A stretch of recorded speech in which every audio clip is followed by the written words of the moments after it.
So let's take an example, and we're gonna calculate the inflation using a basket of goods that I've chosen here for a student. So I've kind of got an idea here of a typical student. So let's go back here. What we'll do is we'll calculate this, and we'll see if we can make this work. All right. So what we've got here is we've got this is our basket right here. We've defined a basket of goods and services to include 20 hamburgers, 1 bottle of aspirin that students will definitely need after preparing for an exam, and 5 movie tickets to enjoy the weekend, I hope. So first thing we want to know is we want to calculate, well, how much does this basket of goods cost? And we're going to use this same basket of goods and services every year. We're going to fix this 20 hamburgers, 1 bottle of aspirin, and 5 movie tickets. And we're going to ask ourselves, how much does that basket cost every year? So let's see how much we spent. If in 2017 hamburgers cost 6, we buy 20, well, we bought for 120 euros of hamburgers. Bottle of aspirin was 3 euros, and movie tickets we buy 5 at 5 euros each. That's 25 euros. So we've spent, unless I've done my math wrong, about 148 euros for the basket. Let's go on to 2018. In 2018, we can see that the price of hamburgers have gone up. The price of aspirin has gone up, or no, it stayed the same. And the price of movie tickets has gone up just a little bit. But what about our basket of goods and services? So we're at 650. We're buying 20, so we're at 120 plus another 50 cents for every 20. So that gives us a total of 130 euros spent on hamburgers. We're still spending our 3 euros on our bottle of aspirin that we so desperately need. And now we've got 10 cents more for our 5 movie tickets. So we spent $25.50, if I'm not mistaken, for our basket of goods and services. So now, what have we paid? We've gone up to 133.25. So we're looking at, let's see if I can do this calculation, about 158.50, if I'm not too far off.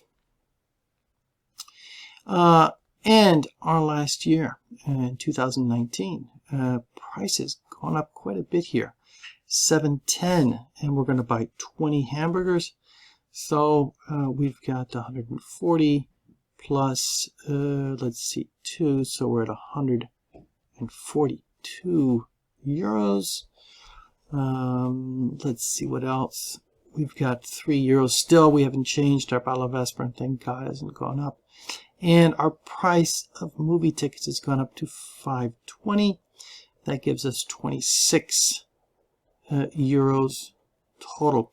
So what have we spent? We've spent 6, 9, 11, carry the 167, 171 euros. So we can see that the basket of goods and services has cost more every year.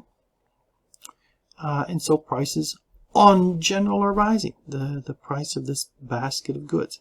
Now, to calculate inflation, it's relatively simple. We're going to ask, well, what is the percentage change as we move from 148 to 158.50? And to calculate that, well, we can do it by hand. We can also just pull out a calculator. So let's do that. So we've got 158.50, and the previous price was 148. So we've got a 7% increase in prices. So we can note that. So our inflation rate here is about 7%. And let's go back to our trusty calculator again. And now we want to know what's the percentage change in prices from 2018 to 2019. And again, we'll use our calculator to do that. Let's see if I can get it over here. 171 divided by 158.5 gives us about 8%. So we're at about an 8% increase in prices or inflation rate for 2019. Let's see if I got that right. So we can come back here. We'll go on to the next item. Turn this off. We'll see if my calculator is right. Yes, I did it right. I'm so happy with myself. I did the math. And so as we see here, the inflation rate has gone up because we see the price, the amount we spend on that basket of goods and services has gone from 148 to 158.50 to 171. And we've calculated the percentage change in how much we spend for that basket of goods from one year to the next. Let's move on.